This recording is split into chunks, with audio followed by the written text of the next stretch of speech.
നേരത്തെ ഹൈക്കോടതി അടക്കം ഈ കേസ് പരിഗണിച്ചപ്പോൾ സർക്കാരിന് രൂക്ഷമായ വിമർശനമാണ് ഏറ്റിരുന്നത്. ഈ മെസ്സേജ് അയക്കുന്നതടക്കം നിർത്തിവെക്കണമെന്നാണ് കർശന നിലപാട് ഹൈക്കോടതി എടുത്തിരുന്നു. എന്തായാലും ഡേറ്റ ചോർച്ച ഹൈക്കോടതി ഇന്ന് വീണ്ടും പരിഗണിക്കുന്നുണ്ട്. ഡേറ്റ ലഭിച്ചു എന്നതിൽ നിന്നും എത്ര പേർക്ക് സന്ദേശങ്ങൾ അയച്ചിട്ടുണ്ട് എന്നുള്ളതിലും കൃത്യമായ കണക്ക് കോടതിയെ ബോധ്യപ്പെടുത്തണമെന്ന് ജസ്റ്റിസ് ബെച്ചു കുര്യൻ തോമസ് ആവശ്യപ്പെട്ടിരുന്നു.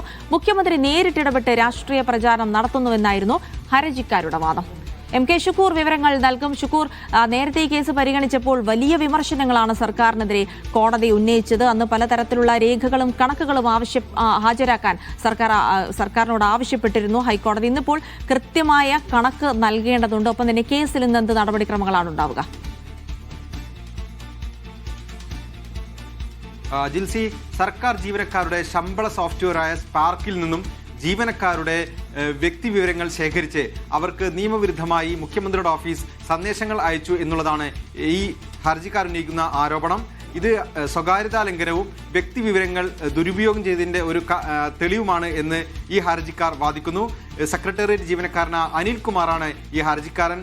ഈ ഹർജി വാദം കേട്ട ഹൈക്കോടതി single bench judge justice Bechu Kurian Thomas ഇത് വളരെ ഗൗരവമുള്ള ഒരു പ്രശ്നമാണെന്നാണ് നിരീക്ഷിച്ചത്. ഒപ്പം തന്നെ സർക്കാരിന് എങ്ങനെയാണ് ഇത്തരം വിവരങ്ങൾ ലഭിച്ചത്, എത്ര പേരുടെ വ്യക്തിവിവരങ്ങളാണ് ഈ സ്പാർക്ക് സോഫ്റ്റ്വെയർ ശേഖരിച്ചത്, അതിൽ നിന്ന് എത്രത്തോളം മുഖ്യമന്ത്രിയുടെ ഓഫീസ് ശേഖരിച്ചു, എത്ര പേർക്ക് സന്ദേശങ്ങൾ അയച്ചു തുടങ്ങിയതടക്കമുള്ള വിശദാംശങ്ങൾ അടങ്ങിയ ഒരു റിപ്പോർട്ട് ഇന്ന് സമർപ്പിക്കണമെന്നാണ് ഹൈക്കോടതി ആവശ്യപ്പെട്ടിരിക്കുന്നത്.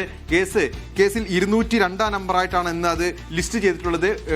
അത് ഉച്ചയ്ക്ക് ശേഷം മാത്രമേ ഈ ബെഞ്ചിലേക്ക് ഈ കേസ് വരാൻ സാധ്യതയുള്ളൂ. ഇനി ജഡ്ജി പ്രത്യേക നിർദ്ദേശപ്രകാരം തുടക്കത്തിൽ പരിഗണിച്ചാൽ മാത്രമേ അതിൽ ഒരു മാറ്റമുണ്ടാകൂ. എന്തായാലും കേസ് ഇന്ന് പരിഗണിക്കും. സ്വാഭാവികമായി സർക്കാർ തങ്ങളുടെ ഭാഗം കോടതിക്ക് മുന്നിൽ വിശദീകരിക്കുകയും ചെയ്യും. നേരത്തെ ഈ കേസ് ഹൈക്കോടതി പരിഗണിച്ചപ്പോൾ വ്യക്തിവിവരങ്ങളുടെ അതുപോലെ തന്നെ സ്വകാര്യതയുടെയും എന്തായാലും ഇന്നിപ്പോൾ കേസ് കോടതി പരിഗണിക്കുമ്പോൾ സർക്കാർ കണക്കുകൾ കൂടി ഹാജരാക്കുമെന്നുള്ള വിവരങ്ങളാണ് എം കെ ഷുക്കൂർ നൽകിയത്. ഇപ്പോൾ